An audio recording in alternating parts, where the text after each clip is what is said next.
Olá, tudo bem? Gostaria de agradecer em primeiro lugar a Ordem dos Advogados do Brasil, Seção Minas Gerais, pelo honroso convite para gravar um vídeo tecendo considerações sobre o tema técnica de elaboração da petição inicial no novo Código de Processo Civil. Muito bem, vamos começar a falar sobre essa técnica de elaboração dizendo o seguinte: para elaborar uma petição inicial, é necessário, antes de mais nada, a identificação da pretensão. A pretensão é fundamental na elaboração de uma petição inicial corretamente. Isso porque, com a escolha ou com a identificação da pretensão, dos fatos e dos fundamentos jurídicos necessários, você poderá decidir se o seu procedimento a ser adotado será o comum. Veja, não se fala mais em procedimento ordinário e sumário, mas sim procedimento comum, ou se fala em procedimento especial, no qual, em alguns casos, como é o caso de ação de consignação e pagamento, ação de exigir contas, há pretensões que o legislador entende que deve conter requisitos especiais para a petição inicial e para o procedimento, que não serão objetos de nossa análise nessa exposição. Iremos falar sobre a petição inicial, ou a técnica de elaboração da petição inicial no geral, mas voltado especificamente para o procedimento comum, previsto aí pelo artigo 319. Se nós nos remetermos, então, ao procedimento comum e ao artigo 319, nós vamos verificar alguns requisitos estão explícitos no artigo 319, inclusive repetidos no artigo anterior do Código, o antigo 282. Mas alguns nós vamos verificar que não eram existentes ou exigências que não eram feitas no Código antigo e mais, questões que foram retiradas ou outras que nem estão no artigo 319, mas por uma razão de questão sistemática, eles devem ser observados. A primeira consideração sobre isso, então, é observância do procedimento. Se não for o caso de procedimento especial, aplica-se o procedimento comum. E se identifica a aplicação do procedimento especial ou do procedimento comum através da pretensão. A pretensão é o primeiro elemento a se identificar para a elaboração de uma boa técnica de elaboração da petição inicial.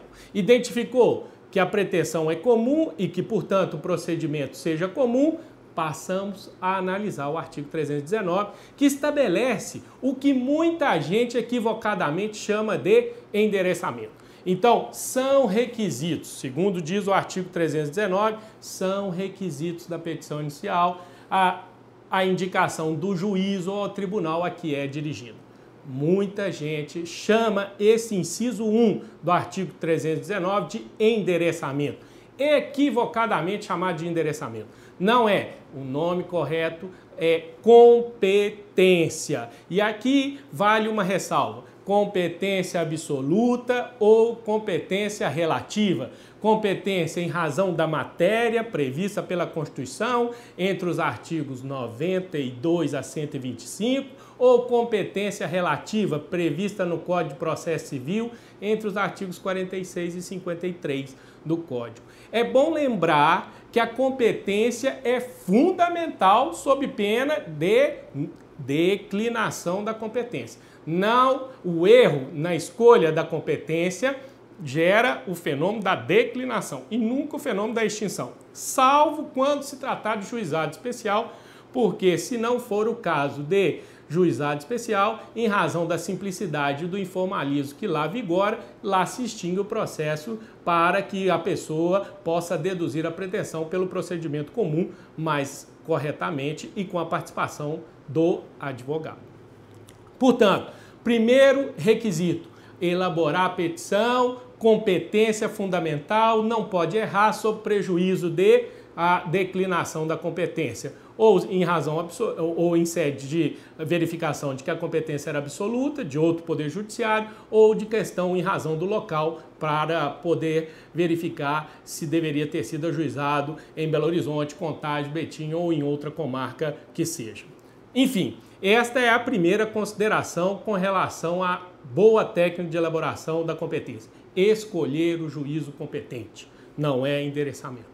Segundo ponto, o artigo 319 estabelece no inciso 2 que deve o autor indicar as partes e a sua devida qualificação. Muita gente chama isso, né, de identificação, individualização das partes, não, também propriamente chamado.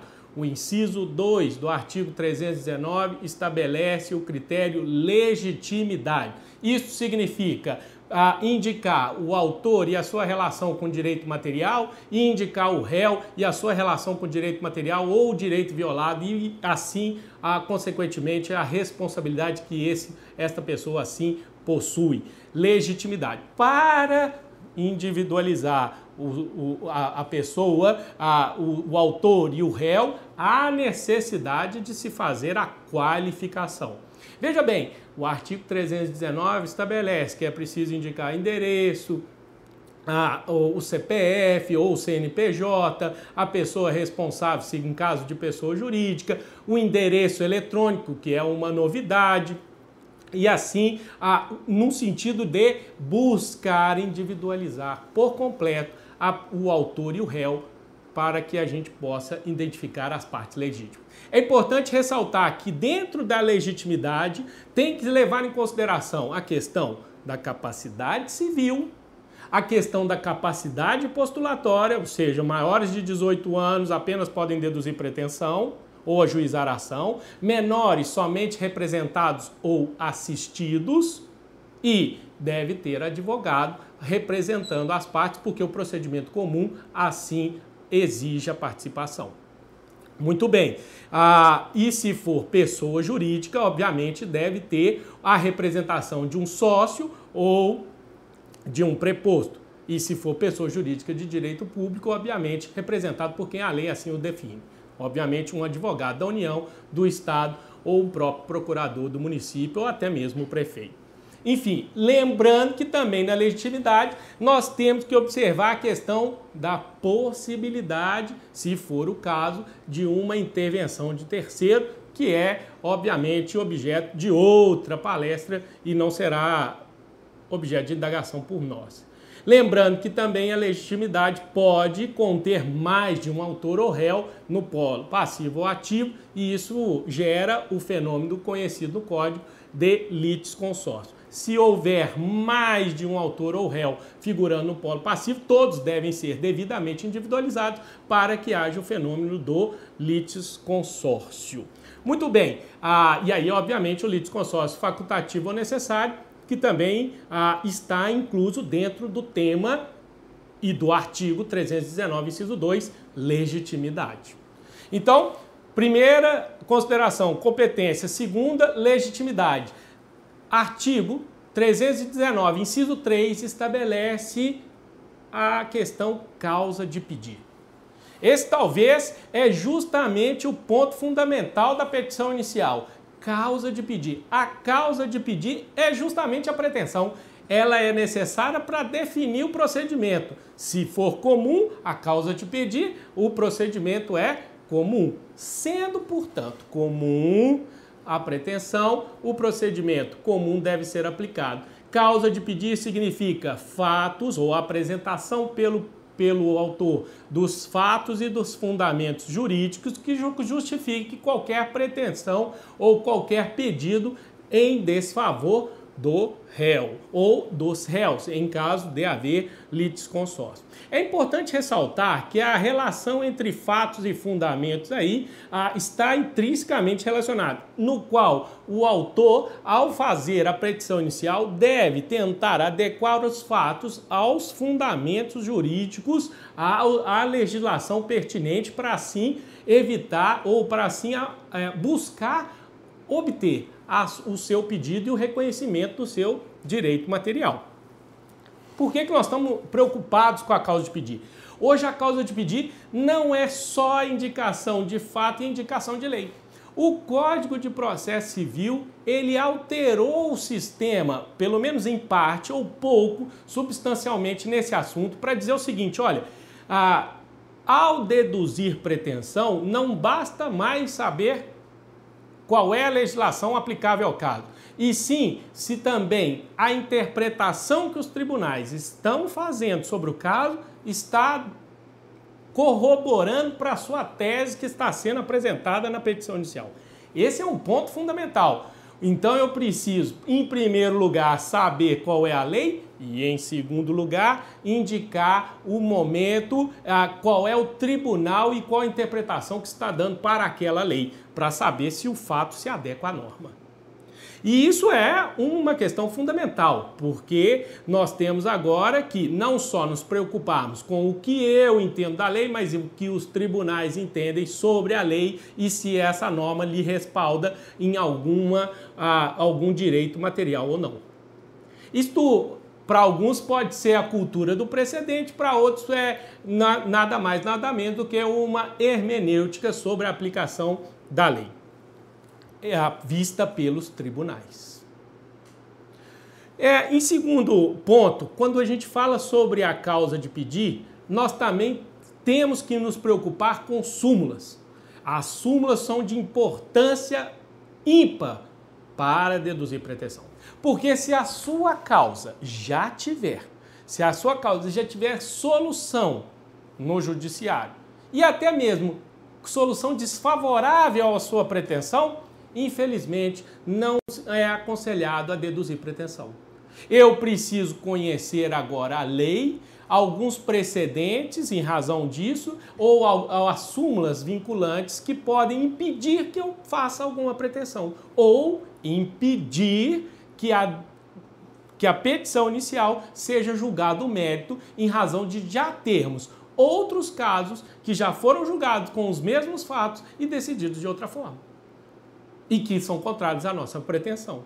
Ou seja, pela sistemática do artigo 927 do Código de Processo Civil, que estabelece que os tribunais têm que seguir as normativas e as decisões majoritárias e precedentes dos tribunais, os juízes de primeiro grau não estão mais liberados para entender da forma que eles achem a aplicação daquela lei. Eles têm que seguir a interpretação dos tribunais. E assim, seguindo a interpretação do tribunal, obviamente, muitas das vezes a sua pretensão pode não surtir o efeito desejado ou até mesmo ser extinto com a resolução do mérito em razão de uma improcedência liminar do pedido. Esse é um fato. Se você deduz pretensão apresentando causa de pedir com problemas contrário à súmula, jurisprudência majoritária ou precedente, pode haver uma extinção do seu processo com a resolução do mérito, que nós chamamos de julgamento liminar do pedido. Claro, observando o que dispõe o Código, que a matéria, quando assim houver, for unicamente de direito. Então, portanto, a causa de pedir, ela precisa ser muito bem trabalhada. Por quê? Não só eu tenho que preocupar em aplicar a súmula ou a lei ou o precedente, mas também, se for o caso, agora eu tenho que me preocupar em indicar que, no meu caso, a súmula não se aplica, ou que, no meu caso, o precedente não deve ser aplicado. Portanto, agora eu tenho que me preocupar em fundamentar e argumentar, tanto no sentido de que, no meu caso, a súmula deve ser aplicada e o reconhecimento do meu direito tem que ser automático, ou vice-versa, que nesse caso não é o caso que foi decidido pela súmula, ele não deve ser aplicado nem em súmula, nem em algum precedente, e assim buscando a não aplicação de determinado entendimento supostamente pacificado pelos tribunais. Enfim, a causa de pedir é um elemento dissertativo. É preciso apresentar introdução, desenvolvimento e uma conclusão. É preciso buscar sustentar a sua tese e decidir sobre ela, para que possa efetivamente a questão buscar o seu respaldo no próximo item do artigo 319. O artigo 319, inciso 4, estabelece o pedido. Então, todo o arcabouço argumentativo apresentado na causa de pedir vai justificar o pedido.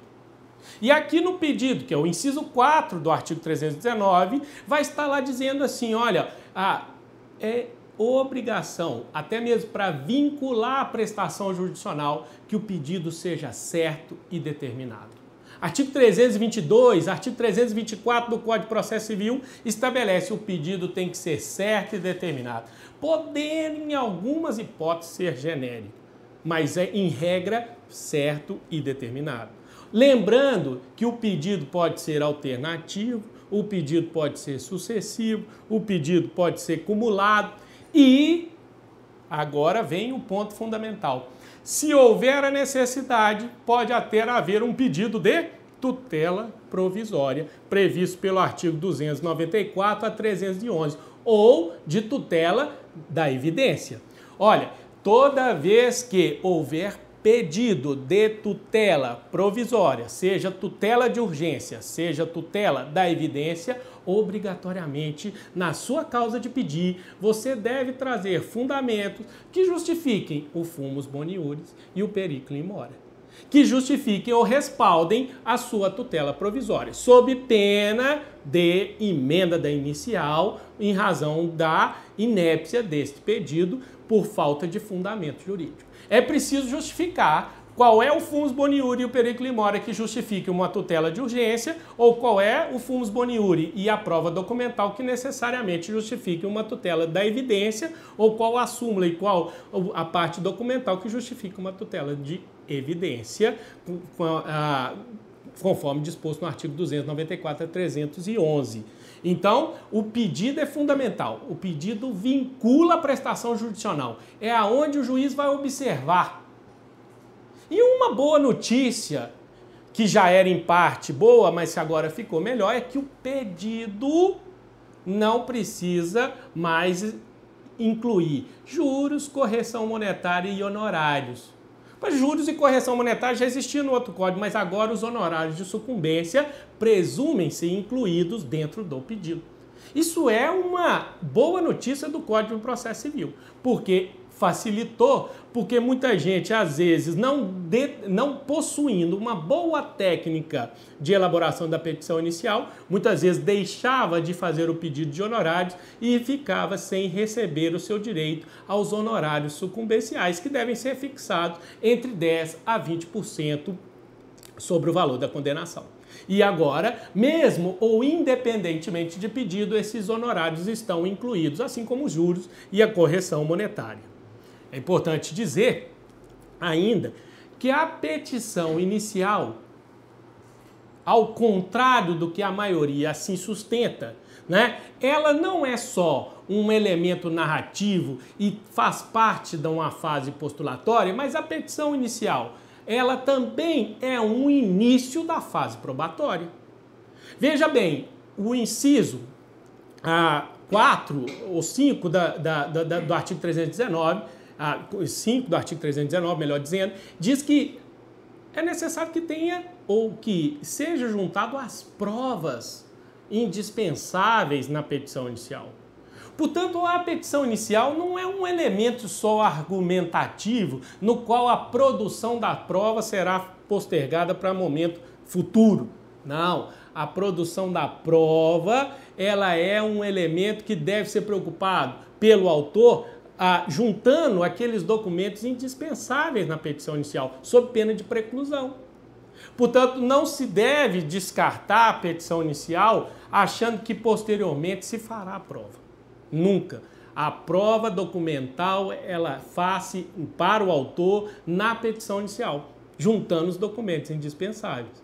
Obviamente, eu tenho que reconhecer que, então, a fase postulatória e a fase probatória da petição inicial, elas praticamente começam juntos. Ou seja, começam justamente na apresentação ou na dedução da pretensão em juízo. É interessante porque, e isso é importante ressaltar, que no sistema do processo judicial eletrônico, esse sistema de provas me parece que até é ressaltado, porque a cada momento que se junta determinado documento no processo judicial eletrônico, né, ou nos chamados autos virtuais, você deve nomeá-lo e indicá-lo. Estou juntando a procuração, estou juntando a declaração de pobreza, estou juntando devido contrato, estou juntando os recibos de pagamento. Ou seja, a prova ela tem que ser não só juntada, como também nomeada. Então, no PJE, esta relação da prova e da petição inicial ela está mais intrínseca, está mais do que provado que há necessidade de uma prova efetiva e o início da fase probatória documental para o autor. Um outro ponto também um pouco traumático nesse novo Código de Processo Civil é com relação ao valor da causa. O artigo 319 estabelece que toda causa tem que ter um valor. E isto é um problema, porque nem sempre se tem. E nas causas que não for possível colocar um valor, não tenha uma causa com valor econômico imediato, tudo bem, deixamos de colocar, colocamos um valor irrisório, mas nunca deixe de colocar.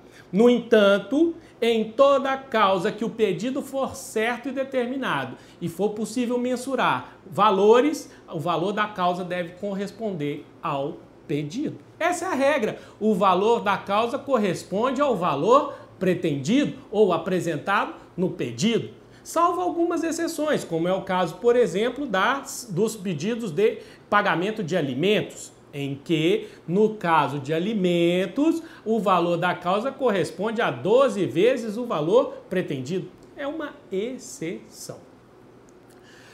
Ademais, a principal questão sobre o valor da causa é justamente na questão da indicação do dano moral. O legislador, pedindo para que os autores e os advogados indicassem valores para o dano moral, estabeleceu que, ao deduzir pretensões que versem sobre dano moral, devem indicar o valor da causa relacionado com o valor pedido. E isso vem trazendo uma celeuma muito grande na petição inicial, porque vai ter que apresentar agora o autor um pedido certo e determinado para o dano moral. E muita gente não domina a técnica para elaborar um pedido certo e determinado por dano moral. A maioria dos autores assim fazia pedidos genéricos, fazendo pedidos para que o juiz, no seu entendimento, arbitrasse de acordo com a doutrina, com o caráter punitivo, educacional do dano moral, um valor que ele entendesse justo para aquela questão. Isto não será mais possível. Isso significa que o valor da causa, quando se tratar de dano moral, deve corresponder a um pedido. Mas, professor, como é que eu vou colocar um valor da causa se nem eu sei, nem o próprio judiciário assim tem um padrão? Assim, realmente, a fixação do dano moral em padrões, em valores, não é nada fácil. O judiciário não possui um critério único e exclusivo. As mesmas questões, os mesmos danos são reconhecidos por R$2.000 até R$15.000, até R$20.000, ou seja, sem critério e parâmetros alguns que justifiquem tal ou tamanha diferença. Então, uma boa técnica para fixar um pedido certo e determinado é conhecer a doutrina do dano moral e da responsabilidade civil, do dano, do ato ilícito, da imperícia, da culpa, e assim trabalhar essas questões, buscando assim potencializar, e depois buscar nos tribunais julgamentos que possam assim trazer alguma referência, algum norte para que os julgadores digam, olha, em determinados casos nós temos decisões que variam entre R$2.000 a R$10.000, então que ele entende que uma média ponderada disso seria o razoável. Ou, se assim você desejasse, busque alguns julgamentos que podem servir de paradigmas e faça o pedido em cima do paradigma. Olha, a minha pretensão, o meu pedido é em cima, obviamente, de um julgado similar em que o tribunal entendeu dessa forma, condenando a 15 ou 20 mil reais de dano moral. E assim, colocando um pedido certo com relação ao dano moral, você coloca também um valor da causa em cima do valor que foi pretendido ou do valor que foi pedido. Esta é uma questão que tem que ser assim colocada. Um outro ponto que também não está no artigo 319 e que deve ser motivo de preocupação para o autor é nos casos em que verificar a necessidade de requerer a desconsideração da personalidade jurídica. É sabido que agora, pelo novo Código, nós detemos um procedimento próprio, específico para a desconsideração da personalidade jurídica e que não mais é possível fazer esse requerimento sem atender ao procedimento previsto pelo Código de Processo Civil, salvo engano, pelo artigo 133 e seguintes. Isto significa que se o autor, já na petição inicial, assim pretender a desconsideração da personalidade jurídica, ele deve incluir na causa de pedir um elemento desconsideração, um tópico, desconsideração da personalidade jurídica e comprovar a existência de algum dos tópicos ou do desvio de função ou de finalidade previsto pelo Código 50, o artigo 50 do Código Civil. Esse é um novo procedimento que vai instaurar uma discussão sobre a desconsideração ou não da personalidade jurídica. E ela deve estar também dentro da causa de pedir e, obviamente, dentro do pedido. Importantíssimo. Um sexto ponto, ou sétimo ponto, que deve ser levado em consideração por quem elabora uma petição inicial pelo procedimento comum, é sobre os requerimentos.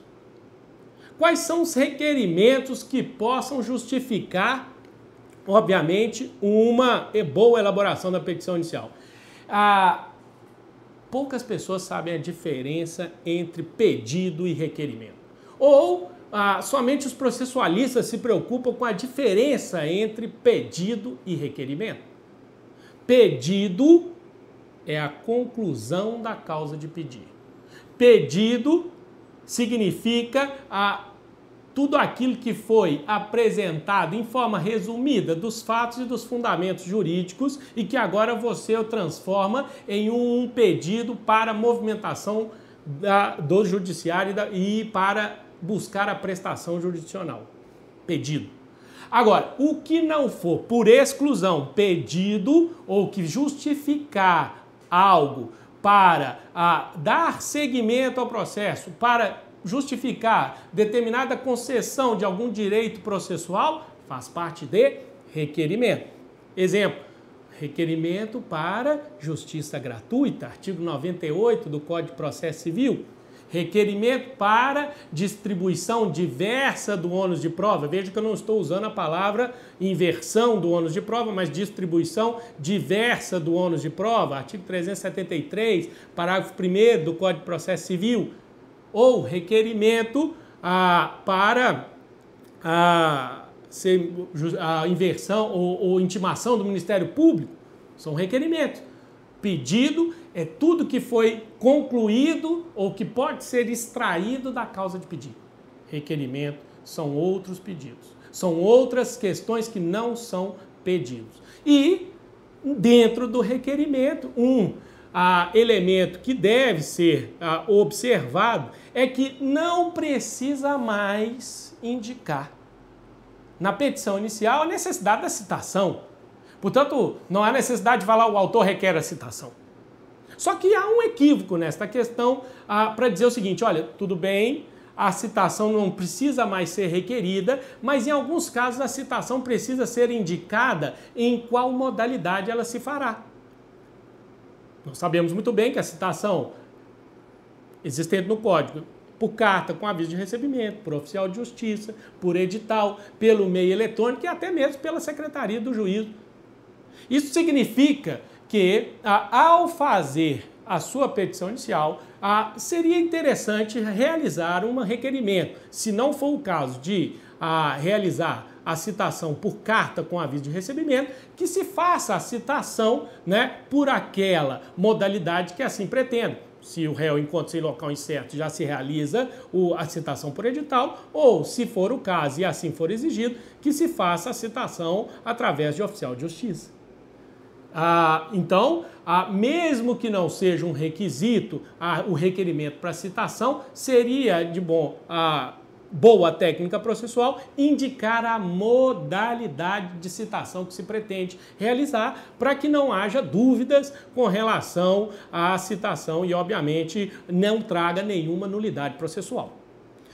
Então, fazendo um resumo daquilo que a gente já até agora falou, nós precisamos nos preocupar com qual procedimento, nós precisamos nos preocupar com a competência, nós precisamos nos preocupar com a legitimidade, nós precisamos nos preocupar com a causa de pedir, lembrando que todas as questões que possam justificar pedidos devem estar na causa de pedir, nós temos que nos preocupar com as provas e, obviamente, a relação delas documentais, os documentos indispensáveis, né? Nós temos que nos preocupar com estes requerimentos de citação de justiça gratuita e, obviamente, né, de distribuição diversa do ônus de prova. E, por fim, nós temos que nos preocupar com a necessidade de indicar uma audiência de conciliação.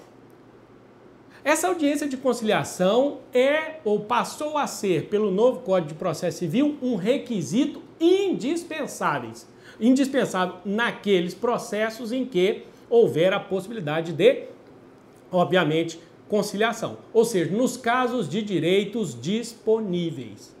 Muita gente diz assim, se eu não quero a conciliação, então eu não preciso dizer nada, pressupõe-se que não quer. Não. A presunção que é obrigatório que o autor se manifeste dizendo o autor vem se manifestar e insiste pela audiência ou deseja a realização da audiência de conciliação, ou o autor vem informar que não deseja a audiência de conciliação.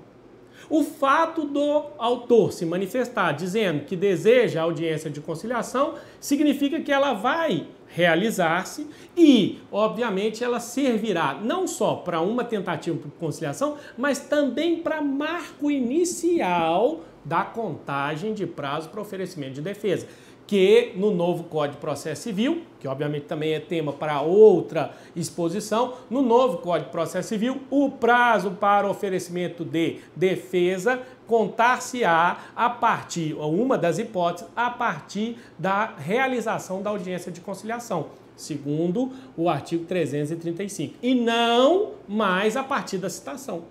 Então, a audiência de conciliação ela tem um objetivo de ser também, né, aquilo que a gente chama de termo inicial para a contagem do prazo para oferecimento de defesa. E mesmo que o autor se manifeste dizendo que não quer audiência de conciliação, se caso o réu assim se manifestar, dizendo que deseja a realização da audiência de conciliação, esta audiência será realizada.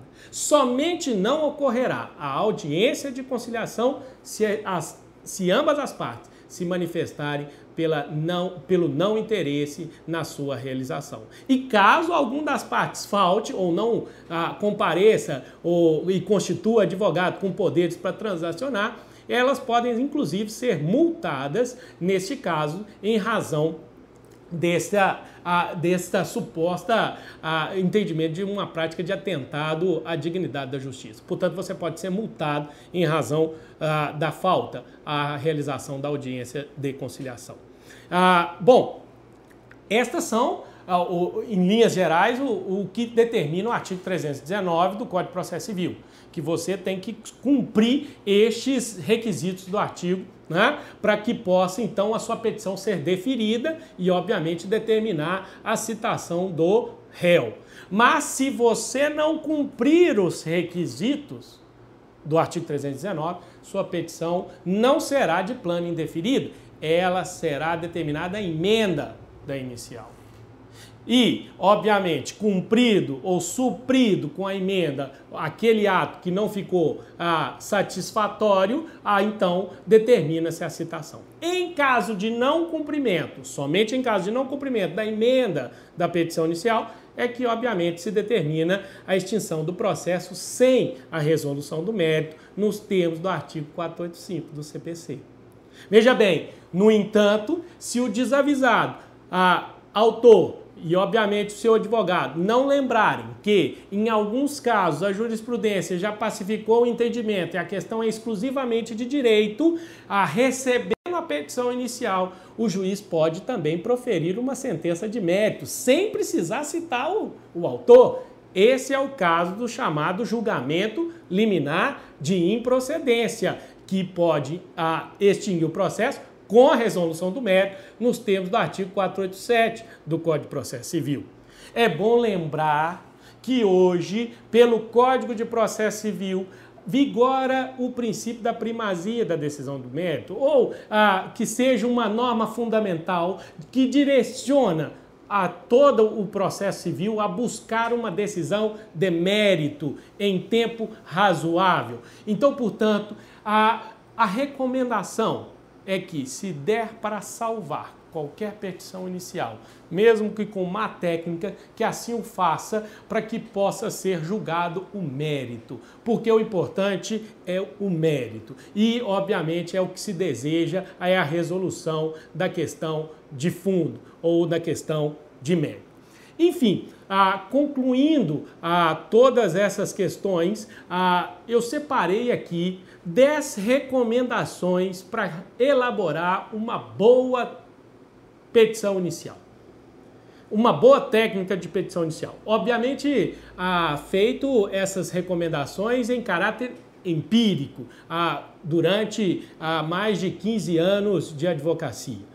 As recomendações para a técnica, para uma boa técnica de elaboração da petição inicial, em primeiro lugar, é conhecer bem a legislação processual que assim está em vigor no país. E, especialmente, conhecer muito bem o Código de Processo Civil e aqui, especificamente, dar uma analisada no artigo 319 do Código de Processo Civil, os seus requisitos, e não mudar as palavras. Competência não é endereçamento, qualificação não é legitimidade, causa de pedir e pretensão são fundamentais e devem ser bem desenvolvidas, pedido e requerimento são questões diferentes, pedido, volto a frisar, é a conclusão da causa de pedir e requerimento é tudo que não é pedido.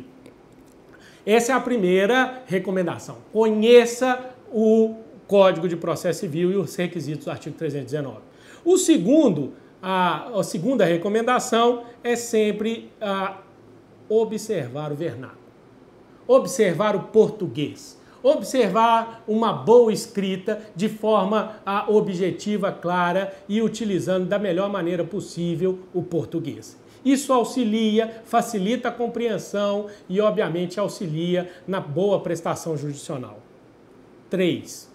Essa terceira recomendação é importantíssima também. Sempre apresente os fatos e os fundamentos jurídicos de forma clara e objetiva. Muita gente fica preocupado em copiar e colar julgados, em trabalhar buscando doutrinas pesadas. Esta é uma boa referência, mas não é a melhor. A técnica hoje processual, até mesmo em razão dos inúmeros processos que nós temos, indica que há necessidade de se fazer petições que se tenha muita informação em pouco texto. É importante que se possa transmitir, isso somente com o treino, um volume grande de informação em um tempo ou num espaço pequeno da sua petição. Em razão do assoberbamento que vigora ou que está dentro do judiciário brasileiro, não é possível que a gente possa conter petições de 80, 100, 150 laudos. Não é necessário ficar citando julgados, não há necessidade de ficar reproduzindo artigos de lei, se obviamente assim não for trabalhar a questão de hermenêutica. Cite a lei, se for necessário, apenas dizendo, olha, segundo o Código Civil, artigo 50. Agora, se for necessário fazer alguma interpretação, demonstrar alguma vírgula ou alguma questão que precisa da tradução ou da transcrição do texto legal, assim o faça, porque é necessário. E, obviamente, também preocupe-se em nunca exagerar nas citações de julgados dos tribunais, porque isso pode causar um certo cansaço na sua petição inicial. Quarta recomendação: quando citar julgados, busque aqueles que efetivamente sirvam ao caso. Tomem cuidado, não leiam só a ementa. A ementa pode não conter todas as questões que são necessárias. Leia todo o julgado, elabore alguma questão ou consideração que o julgado ou que o relator ou que o revisor trouxe em seus fundamentos para que possa acrescentar na ementa que se cita em sua peça inicial. E evite utilizar os julgamentos em excesso. Nem todo julgado é importante. E nem todo julgado também se refere ao julgamento majoritário. Não é porque você encontrou um julgado sobre aquela questão que isto passa a ser o entendimento majoritário do tribunal. É preciso tomar cuidado. Quinta recomendação: preocupe-se com súmulas vinculantes, súmulas interpretativas e precedentes. Por que essa recomendação? Porque se houver súmulas ou precedentes que a corroboram com a sua tese, ótimo, cite e exija a sua aplicação. Se houver súmulas ou precedentes que podem atrapalhar na sua tese, demonstrem que elas não se aplicam ao caso. É importantíssimo sustentar que elas não se aplicam ao caso, porque, infelizmente, hoje nós temos um código que enaltece, ou felizmente, se para alguns assim for melhor, enaltece muito a cultura do precedente. Sexta consideração: lembre-se, o pedido é fundamental e vincula a prestação jurisdicional. Ao fazer o pedido, faça o pedido com todas as especificações possíveis, porque somente assim é possível vincular a prestação jurisdicional e não deixar que, no momento da decisão, algo fique de fora daquilo que foi pretendido. O pedido é um ato que deve ser feito de maneira calma, objetiva e bastante correta para vincular a prestação jurisdicional. Sétima consideração: não se esqueça que a petição inicial, em que pese ela se preocupa mais com argumentos, ela é também um ponto de prova. Ela é um ponto que começa a produção da prova. A petição inicial também é o início da fase probatória. Preocupe-se em trabalhar a prova, preocupe-se em acostar aos autos, juntar as peças necessárias e indispensáveis. Porque é desses fatos e destas provas que, obviamente, pode sair o seu pedido e o reconhecimento da sua pretensão. A oitava consideração: não se esqueça que só nas questões que envolvam nas questões que envolvam direitos disponíveis é que a audiência de conciliação deve ser obrigatória. Portanto, se sua questão for de direito indisponível, informe, deixe claro que aquele não se trata de um direito que mereça a realização da audiência de conciliação. É importante citar, é importante frisar que a audiência de conciliação, mesmo não sendo realizada, é necessária. Nona consideração: quanto ao valor da causa vinculado ao dano moral. Fique esperto, porque daqui para frente os juízes vão insistir com o dano moral e a sua fixação e fazer um pedido indicando um valor próprio para a causa, sob pena de emenda da inicial. E, por último, décima consideração: não deixe de indicar a modalidade de citação, em que pese não há necessidade de requerer, mas é preciso ainda indicar a modalidade, porque há pagamento de despesas que há citação precisa ser feito de maneira diversa e, obviamente, isso pode ser um elemento que impeça a realização da diligência de citação, que é, obviamente, uma condição indispensável para a validade do processo. Enfim, essas são as principais considerações, não são exaustivas sobre a petição inicial, mas são considerações iniciais que eu espero ter esclarecido alguns pontos do novo Código de Processo Civil que podem auxiliar aí os colegas e os alunos na elaboração de uma boa petição inicial. Eu agradeço a atenção de todos e um abraço.